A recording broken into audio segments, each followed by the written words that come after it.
হচ্ছে বাংলাদেশের স্বাধীনতার দর্শন।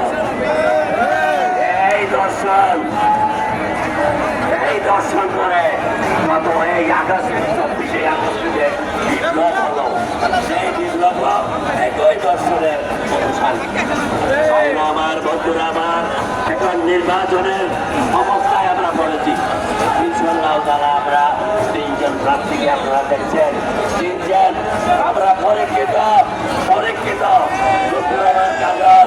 আমি আমাদের স্ট্যান্ডিং কমিটির নেতা যারা সালাউদ্দিন আহমদ সাহেব, আমরা নিখুঁত মানুষ, উন্নতির জন্য আমরা এই সকল কিছু করেছি।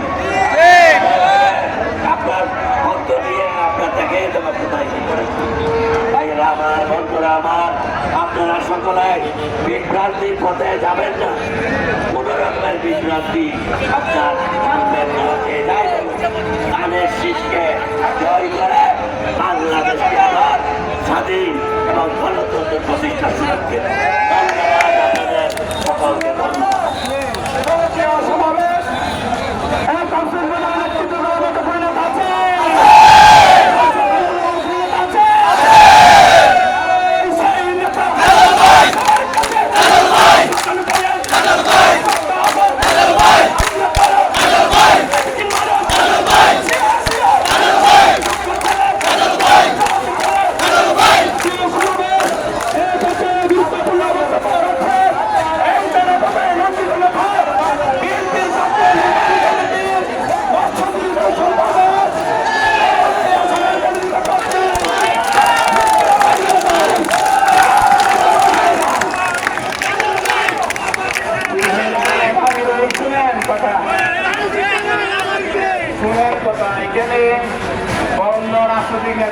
উপস্থিত আছেন, আমি নাম ধরে আমি সময় নষ্ট করতে চাই না।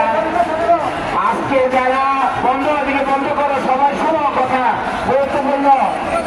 আজকে যারা এই মিছিলে অংশগ্রহণ করেছেন, অনেক জ্যেষ্ঠ যুবক, অনেক মহিলা, অনেক তরুণ যুবক, অনেক বয়স্ক মুরব্বীরাও উপস্থিত হয়েছেন।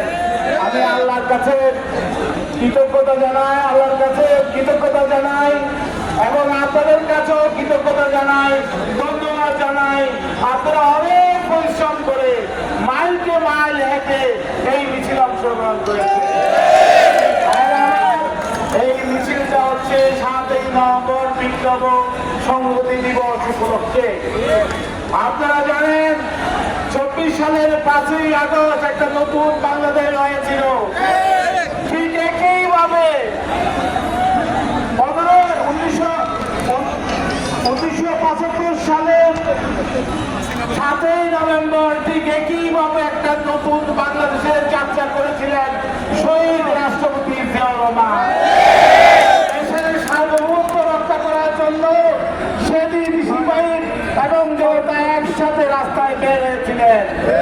পরবর্তী ইতিহাস আপনারা জানেন, জিয়াউর রহমান একটা বহুদলীয় গণতন্ত্র, মুক্তবাজার অর্থনীতি, ইসলামী মূল্যবোধ এবং এরকম একটা মডার্ন আধুনিক রাষ্ট্র করতে চেয়েছিলেন এবং তিনি ষড়যন্ত্রকারীদের হাতে নিহত হয়েছেন।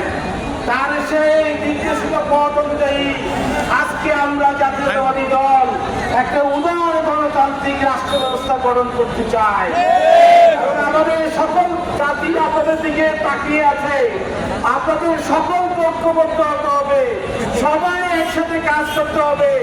কারণ যদি বিএনপি হেরে যায় তাহলে বাংলাদেশ হেরে যাবে।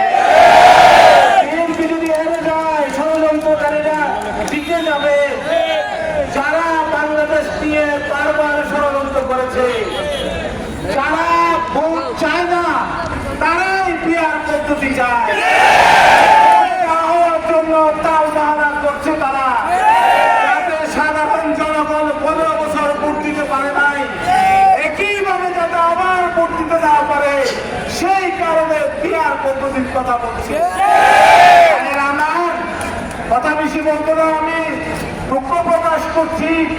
এই যে রাস্তাঘাট বন্ধ হয়ে গেছে, হাজার হাজার লোক এখানে সমবেত হয়েছে, এই যে রাস্তাঘাট বন্ধ হয়ে গেছে, চলাচল বন্ধ হয়ে গেছে, অনেকের এই অসুবিধা হচ্ছে, তার জন্য দুঃখ প্রকাশ করছি। এবং আপনারা এখানে যারা এসেছেন ঐক্যবদ্ধ থাকবেন, বাড়ি বাড়ি যাবেন ধানের শীষের জন্য। ধানের শীষের প্রচার আপনাদের করতে হবে। আপনারা যদি বসে থেকে কাজ না করেন তাহলে ষড়যন্ত্রকারীরা জিতে যাবে। আপনারা সবাই কাজ করবেন কিনা? ইনশাআল্লাহ সবাই আমরা ঐক্যবদ্ধভাবে কাজ করব। কারণ যদি ধানের শীষ হেরে যায়, আমি আবারও বলছি, বাংলাদেশ হেরে যাবে। ধানের শীষ মার্কা আমার না, এটা বাংলাদেশের মার্কা। ধানের শীষ মার্কা আমার না, এটা বেগম খালেদা জিয়ার মার্কা। ধানের শীষ আমার মার্কা থেকে তারেক রহমানের মার্কা। ধানের শীষ আমার গাড়িতে না, আপনাদের সকলেরই মার্কা এটা। তাই ব্যক্তিগত বিষয় না, সবাই একসাথে কাজ করবে ইনশাআল্লাহ। এবং আমরা এটাই আজকের এই মিছিল এটাই প্রমাণ করে দিয়েছে, কক্সবাজার জেলার মাটি ধানের শীষের